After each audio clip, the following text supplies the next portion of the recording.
Bismillahirrohmanirrohim. Assalamualaikum warahmatullahi wabarakatuh. Sahabat Islam. Kisah Perang Uhud adalah pembalasan kaum Quraisy atas kekalahan mereka dari pasukan Muslim di Perang Badar tahun 2 Hijriah.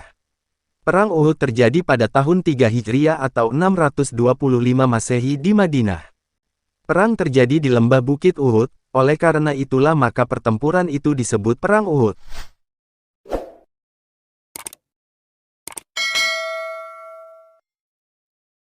Perang Uhud ini merupakan kelanjutan dari Perang Badar yang terjadi pada 17 Ramadan 2 Hijriah atau tanggal 13 Maret tahun 624 Masehi.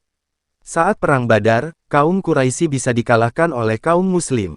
Sehingga Perang Uhud ini menjadi ajang balas dendam kaum Quraisy. Kaum Quraisy marah karena saat Perang Badar mereka dipermalukan oleh kaum Muslim. Saat itu pasukan Muslim yang jumlahnya sedikit bisa mengalahkan pasukan Quraisy yang jumlahnya lebih banyak. Namun, Perang Uhud tak hanya menjadi ajang balas dendam kaum Quraisy di medan perang, tetapi juga kecemburuan mereka terhadap perkembangan popularitas Islam di kawasan Madinah. Perang Uhud juga dilatar belakangi oleh keinginan kaum Quraisy menghilangkan dominasi Rasulullah Shallallahu Alaihi Wasallam di Madinah. Perang Uhud mempertarungkan 3.000 pasukan Quraisy melawan 1.000 prajurit Muslim. Pasukan Quraisy terdiri dari 200 pasukan berkuda, 700 pasukan berkendara unta, dan sisanya adalah pemanah serta pejalan. Sementara itu pasukan Muslim pimpinan Rasulullah Shallallahu Alaihi Wasallam membawa kurang lebih 1.000 pasukan gabungan dari orang-orang di Madinah.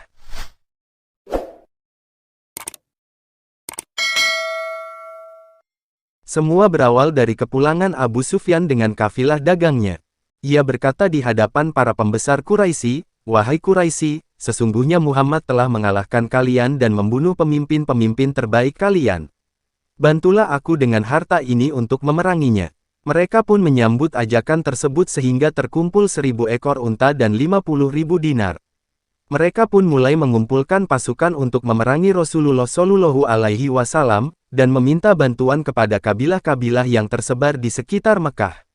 Mereka berangkat meninggalkan Mekah pada hari Kamis bulan Syawal dengan kekuatan 3.000 prajurit.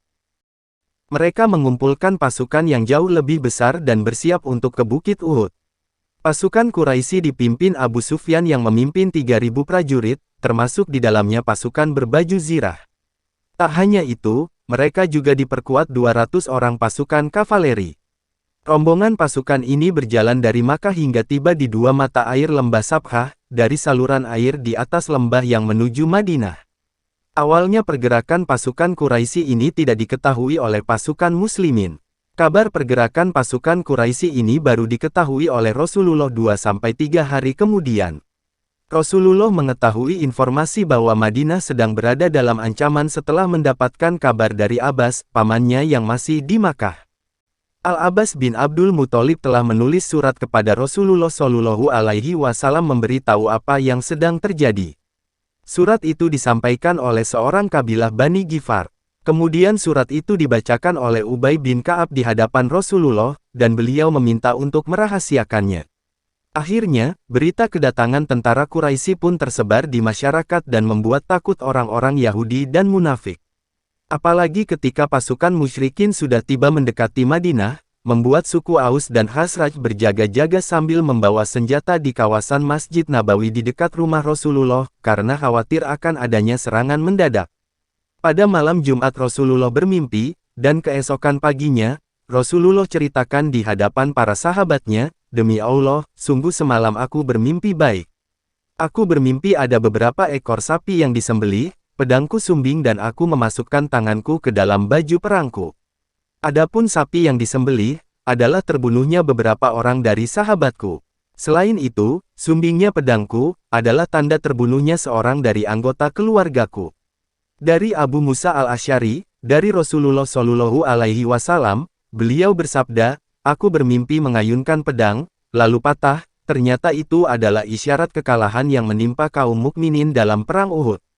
Kemudian aku ayunkan kembali, maka pedang itu pun menjadi tampak lebih bagus dari sebelumnya, ternyata itu adalah pertolongan Allah dan bersatunya kaum mukminin.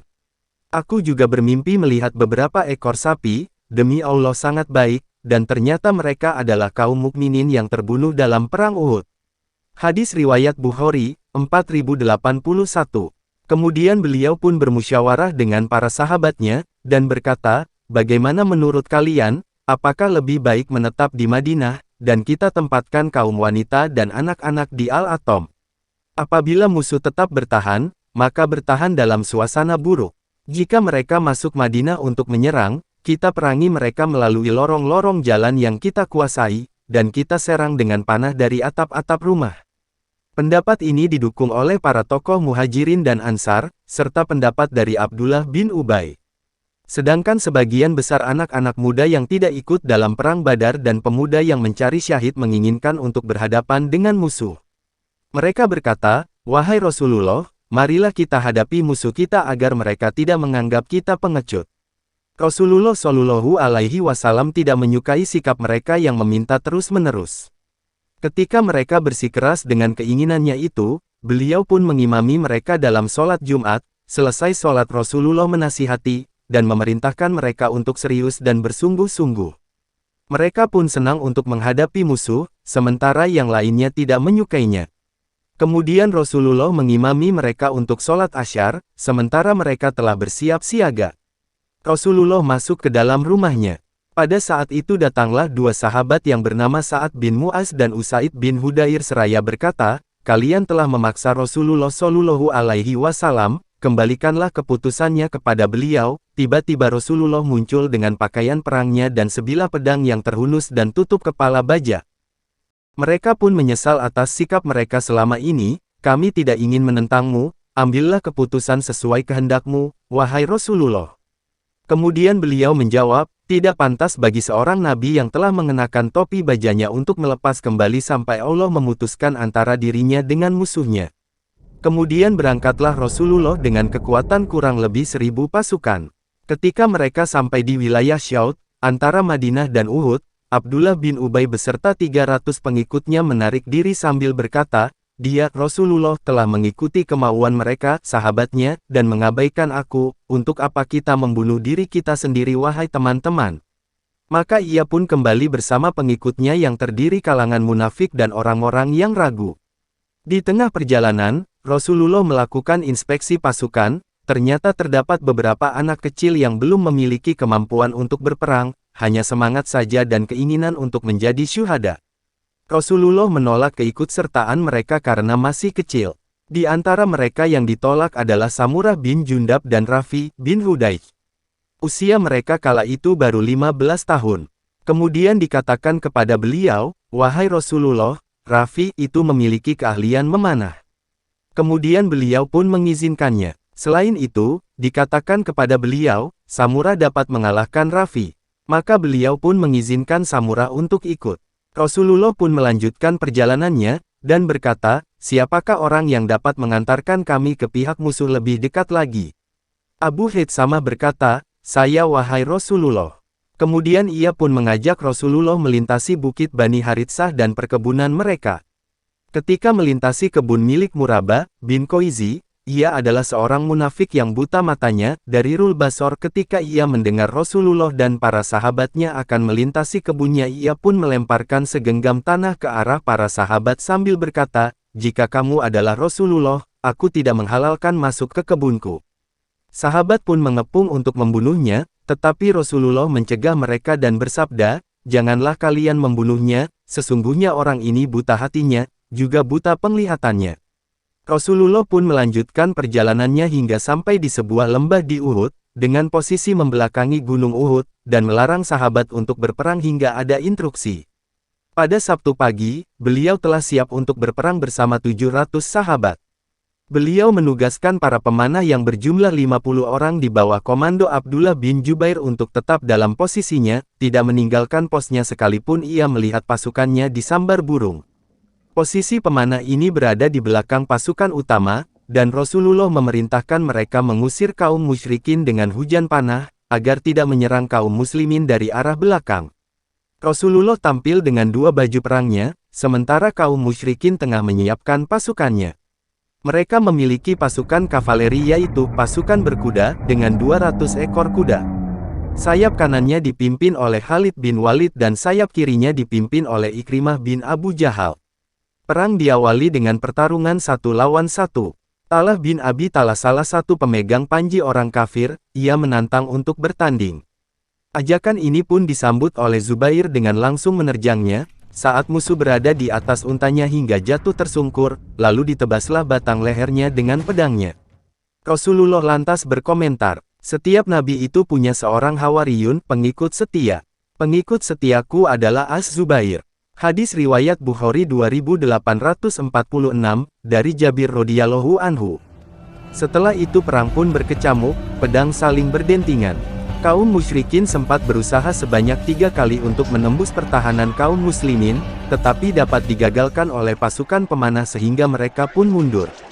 Umat Islam saat itu tengah diuji dengan kebaikan, dan mereka mampu memperlihatkan kepahlawanannya, sehingga membuat kaum musyrikin lemah tak berdaya.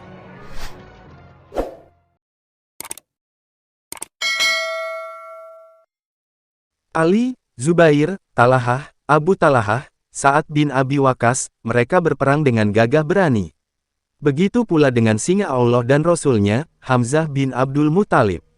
Bahkan beliau sempat membunuh beberapa pembawa panji-panji kemusyrikan dari Bani Abdiddar. Namun, tiba-tiba Wahsy yang sejak tadi mencari kesempatan untuk membunuh Hamzah melemparkan tombaknya hingga membunuhnya. Wahsy menceritakan peristiwa tersebut sebagaimana yang terdapat dalam Sahih Al-Bukhari, sesungguhnya Hamzah telah membunuh Tuwaimah bin Adi pada perang Badar. Tuanku, Jubair bin Mut'im berkata kepadaku, jika kamu berhasil membunuh Hamzah yang telah membunuh pamanku, maka kamu akan merdeka tidak menjadi budak lagi. Ketika orang-orang keluar menuju Uhud untuk berperang, aku pun ikut bersama mereka.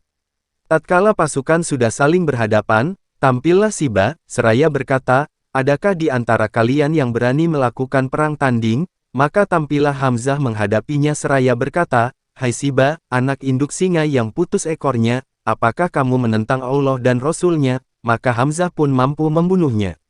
Aku pun menyelinap di balik batu untuk mendekati Hamzah dan kemudian aku pun melemparkan tombakku ke arahnya.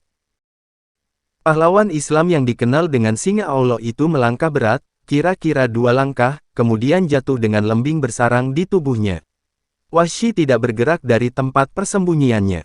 Setelah yakin Hamzah benar-benar tewas, ia baru mendatangi tubuh Hamzah dan mencabut lembingnya lalu kembali ke perkemahan, karena tidak ada kepentingan selain untuk membunuh Hamzah. Pertempuran berkecamuk dengan sengitnya, korban pun mulai berjatuhan. Tatkala tentara kaum muslimin mengalami desakan hebat, Hindun dan beberapa wanita lainnya keluar dari perkemahan, lalu melangkah di antara mayat-mayat yang bergelimpangan. Setelah peristiwa tersebut, Wahsy masuk Islam dan ikut dalam perang Yamamah dan berhasil membunuh Musailamah Al-Kadzdzab dengan tombak yang sama. Awalnya pasukan Rasulullah meraih kemenangan, malaikat juga ikut dalam perang Uhud ini. Dari Sa'ad bin Abi Waqqas radhiyallahu anhu, ia berkata, aku melihat Rasulullah Shallallahu alaihi wasallam dalam perang Uhud dikawal oleh 2 orang berpakaian putih berperang dengan gagah berani yang belum pernah aku melihat sebelumnya maupun sesudahnya. Fath Al-Bari 7/358 hadits 4054. Ibnu Hajar mengomentari hadits ini dengan menyatakan bahwa kedua orang yang mengawal beliau adalah Jibril dan Mikail. Fath Al-Bari 7/358. Kemudian Allah pun memberikan kemenangan kepada kaum muslimin. Mereka menghalau kaum musyrikin dengan pedang sehingga mengakibatkan kekalahan fatal bagi kaum musyrikin. Mereka lari tunggang langgang, sementara kaum perempuannya meneriakkan doa kesialan dan sumpah serapah. Kaum muslimin terus mendesak mereka dan berhasil mengumpulkan ganimah, rampasan perang yang sangat banyak. Sementara itu, pasukan pemanah melupakan pesan Rasulullah untuk tidak meninggalkan posisinya. Mereka berkata, ayo kita kumpulkan ganimah, teman-teman kita telah menang. Apa yang kalian tunggu lagi? Abdullah bin Jubair berkata, apakah kalian lupa apa yang dipesankan oleh Rasulullah Shallallahu alaihi wasallam kepada kalian? Mereka pun berkata, demi Allah, orang-orang pada datang untuk mengambil ganimah. Khalid bin Walid yang melihat pos pemanah telah ditinggalkan, maka ia pun membawa pasukan berkudanya yang diikuti oleh Ikrimah, dan berhasil menempati pos tersebut setelah membunuh Abdullah bin Jubair dan beberapa temannya. Dari Aisyah radhiyallahu anha, Ia berkata, dalam perang Uhud, kaum musyrikin dapat dikalahkan. Tiba-tiba iblis Lanatullah alaihi berteriak, hai hamba-hamba Allah, kalian telah menang. Kemudian kaum musyrikin yang sebagian sudah lari meninggalkan medan perang balik kembali dan bergabung.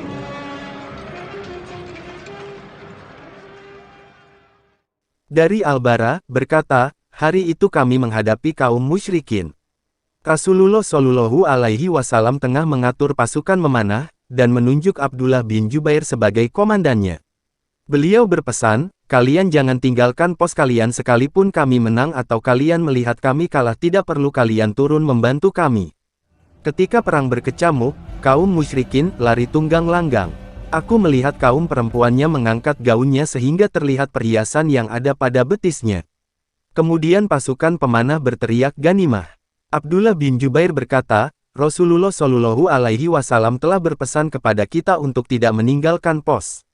Namun, mereka tidak mempedulikannya sehingga terbunuhlah 70 sahabat saat perang Uhud. Abu Sufyan sangat senang sekali seraya berkata, masih hidupkah Muhammad? Rasulullah Shallallahu Alaihi Wasallam bersabda, jangan kalian jawab. Abu Sufyan melanjutkan, masih hidupkah Ibnu Quhafah? Rasulullah Shallallahu Alaihi Wasallam bersabda, jangan kalian jawab. Abu Sufyan melanjutkan, adakah di tengah kaum Umar bin Al-Khattab? Ia melanjutkan, kalau begitu mereka telah terbunuh. Seandainya mereka masih hidup, pasti mereka akan menjawabnya.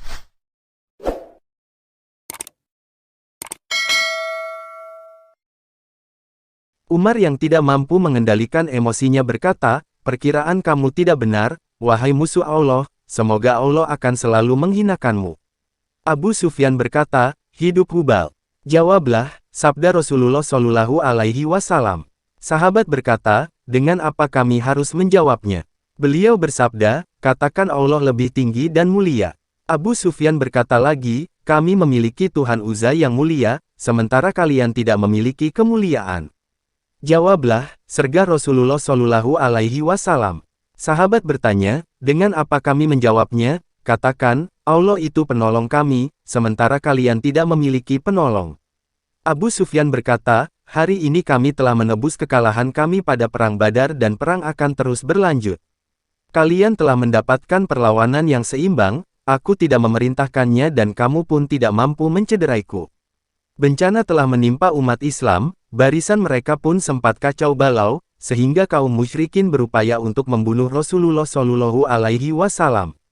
Seperti yang dilakukan oleh Ibnu Qumah, tetapi dapat dihadang oleh Mus'ab, dan kemudian ia pun membunuhnya, karena menduga Mus'ab adalah Rasulullah Shallallahu Alaihi Wasallam. Tersebarlah berita kematian Rasulullah, sehingga menimbulkan kekacauan dan kelemahan barisan kaum muslimin. Ada di antara mereka yang lari meninggalkan peperangan menuju Madinah untuk mengurus kembali rumah dan kebunnya. Ada juga yang naik ke gunung lalu membuang senjatanya. Ada juga yang tetap berjuang membela agamanya. Anas bin Nazar tampil di hadapan orang-orang seraya berkata, apa yang membuat kalian duduk-duduk saja? Mereka berkata, Rasulullah Shallallahu Alaihi Wasallam telah terbunuh. Anas berkata, wahai kalian semua, kalaupun Muhammad telah terbunuh, maka sesungguhnya Rabb Muhammad tidaklah terbunuh. Lalu apa yang akan kalian lakukan dalam kehidupan ini sepeninggal Rasulullah Shallallahu Alaihi Wasallam? Berperanglah sebagaimana beliau berperang dan matilah sebagaimana beliau mati. Lalu Anas berdoa, ya Allah, aku memohon kepadamu, dari apa yang mereka kaum muslimin katakan, dan aku melepas dari apa yang dibawa oleh mereka kaum musyrikin. Kemudian Anas bertemu dengan Sa'ad bin Mu'az, seraya berkata, ya saat aku mencium aroma dari belakang Uhud. Kemudian ia pun memasuki kancah perang yang tengah berkecamuk dan terus berperang hingga syahid. Sedikitnya terdapat 80 lebih luka pada tubuhnya yang disebabkan sabetan pedang, tikaman tombak, dan anak panah. Sekitar Rasulullah terdapat beberapa sahabat muhajirin dan ansar yang menjadikan dirinya sebagai tameng untuk melindunginya. Mereka benar-benar gigih dalam berjuang. Hingga Rasulullah Shallallahu Alaihi Wasallam berada di atas batu yang berada di atas gunung Uhud. Beliau mengalami luka yang cukup serius. Gigi beliau patah, bibir bawahnya dan keningnya robek, dua mata besi masuk melukai pipi beliau, yang kemudian dicabut oleh Abu Ubaidah bin Jarrah dengan giginya, hingga copot karena sangat dalamnya besi tersebut menancap pada wajah Rasulullah. Ketika kekalahan melanda, disebabkan sikap membangkangnya para pemanah terhadap perintah Rasulullah Shallallahu Alaihi Wasallam, banyak sahabat yang terbunuh, yang kemudian dimutilasi oleh kaum musyrikin, dengan cara memotong hidung dan telinga para syuhada, serta membelah perut mereka dengan penuh kedengkian dan dendam kesumat.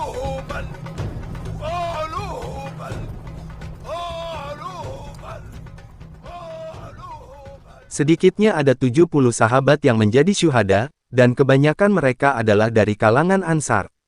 Rasulullah Shallallahu Alaihi Wasallam memerintahkan untuk mengubur mereka pada lokasi mereka terbunuh.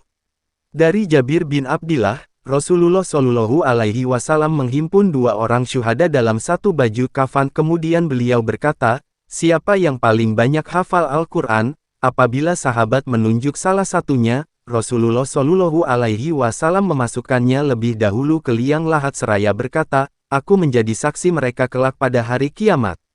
Hadis riwayat Bukhari, Fath Al-Bari, 7/374, 4079. Pada perang tersebut, banyak kaum muslimin yang mengalami luka.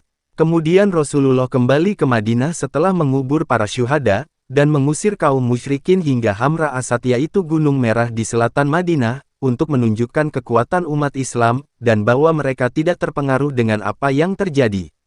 Peristiwa yang dialami Rasulullah Shallallahu Alaihi Wasallam, dijadikan alasan untuk memaki dan mencela Abdullah bin Ubay bin Salul, kaum munafikin, dan orang-orang Yahudi. Mereka berkata, Muhammad hanya mencari kekuasaan. Mereka pun mengolok-olok Rasulullah Shallallahu Alaihi Wasallam sambil berkata, seandainya yang terbunuh bersama kami, niscaya mereka tidak akan terbunuh. Wallahu a'lam bishawab.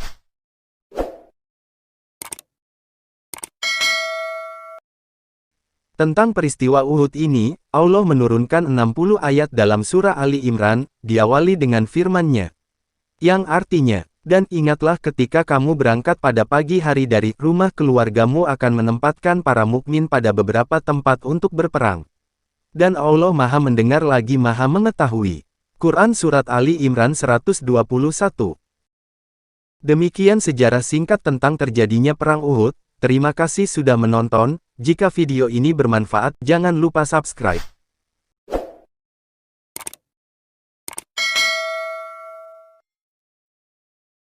Wassalamualaikum warahmatullahi wabarakatuh.